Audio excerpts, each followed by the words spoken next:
आइ हम एकटा उपनयन के गीत लऽ के एलहुँ। मालती झा नीक लागत तऽ लाइक सब्सक्राइब करब, कमेंट में सेहो बतायब। आंगना में ठाढ़ भेल बउआ के बाबा, दाई सा पूछथि हे। आंगना में ठाढ़ भेला अपन बाबा, दाई सा पूछथि हे। आहे बउआ के हाथ उपनयन कहाँ कहाँ न तब हे। आहे बउआ के हाथ उपनयन कहाँ कहाँ न तब हे।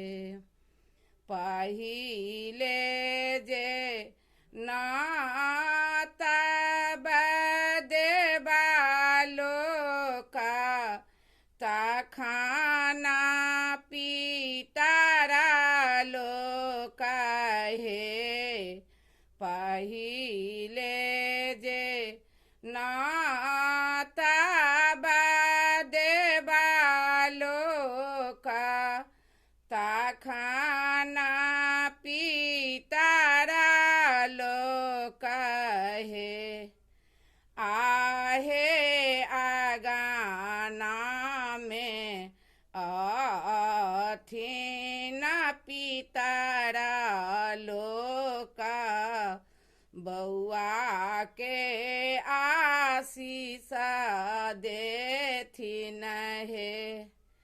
आहे आंगना में अथिन देबा लोक, बउआ के आशीष देता है। दोसारा में ना तब दिया लोक, तखना समाज लोक हे। दोसारा में ना तब दिया लोक, तखना समाज लोक हे।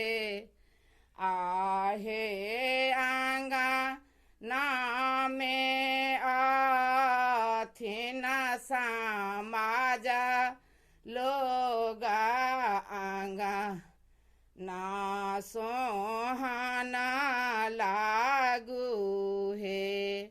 आहे आंगना में अथिन समाज लोक, आंगना सोहना लागू है। तेसारे में न तब बउआ के पीसी की, संगा लागल पीसा अथिन हे। तेसारे में न तब बउआ के कल्याणी दीदी, संगा लागल पीसा अथिन हे। तेसारे में न तब बउआ के पूजा दीदी, संगा लागल पीसा अथिन हे। आहे दी जे मारा बाकी दाना दाहे जा दे बनी है।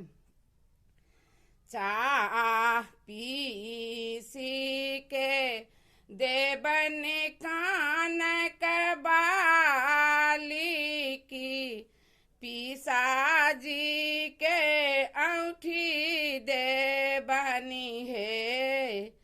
पीसी के देवन कान कबाली की पीसा जी के औठी दे बनी है। चारिम में न तब बउआ के नानी गाम बउआ के मामा अथिन है। चारिम में न तब बउआ के मामा गाम बउआ के मामी अथिन है। आहे माँ जेठांगा थी झोरी की मारा बासोहान लागो है। आहे माँ जेठांगा थी झोरी की मारा बासोहान लागू है। जय मैथिल जय मिथिला।